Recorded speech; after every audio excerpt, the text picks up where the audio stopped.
I've always wanted to test the athletes because people always assume like every jiu-jitsu guy is on steroids. I think probably most of them are.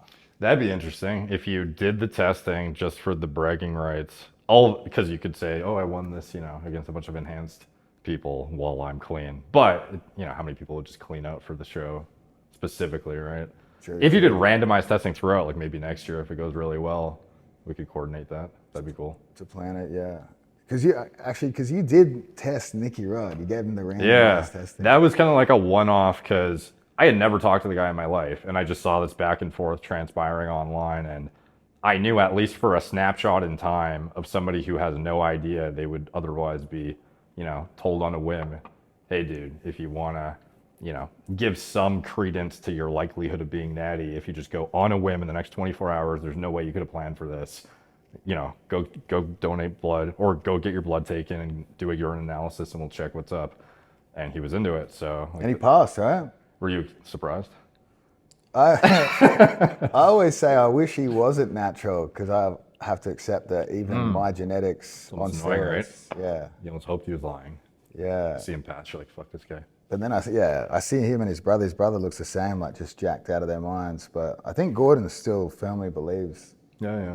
that he's taking stuff. Like it would be psychopath level planning to have figured his way around. Like it was only one test, so it is that snapshot in time, but just the circumstances that led to it.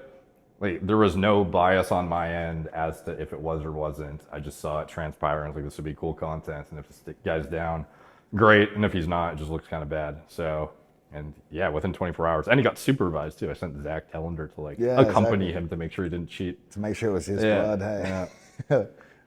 Yeah, I think that actually ended up not saving his life, but didn't he have some health markers there that was? Oh yeah. I don't recall exactly what it was, but it was significant enough that it was a red flag to change either something dramatic in his lifestyle. Well, probably, yeah, like the way he was handling his diet, but also some people just genetically, unfortunately, the leading cause of death is cardiovascular disease. Even in naturals, this isn't just like, oh, I'm natural, so I'm fine. Like most people will die from heart disease, and oftentimes it goes completely overlooked through unaddressed high blood pressure, but also atherogenic burden. So like through your blood work, you would see high apolipoprotein B or LDL. People are more familiar with. That's what it was, right? Yeah, I think he had like really high lipids, if I recall correctly.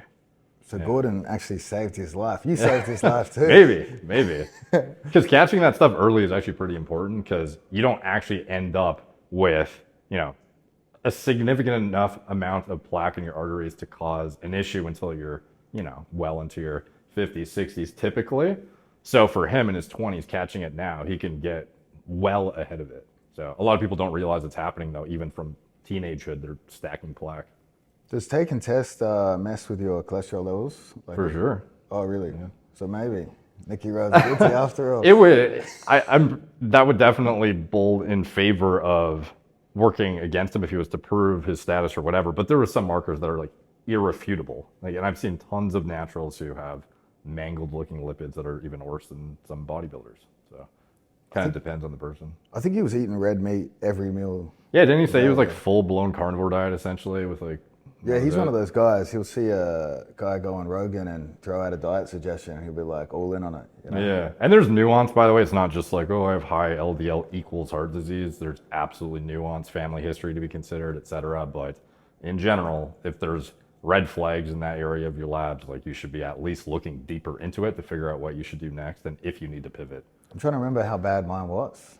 Yours, I took a skim earlier today. I only had like a short amount of time to look, but it was like low HDL, not horrendously, but it was low. And then your ApoB was slightly elevated, which is like the primary marker you would look to for atherogenic burden. I think Nikki Rod actually had like a genetic element of his lipids though too, his LP little a, which is like another highly atherogenic, meaning like propensity to causing plaque buildup in the arteries. This is a marker LP little a that doesn't change with diet and lifestyle.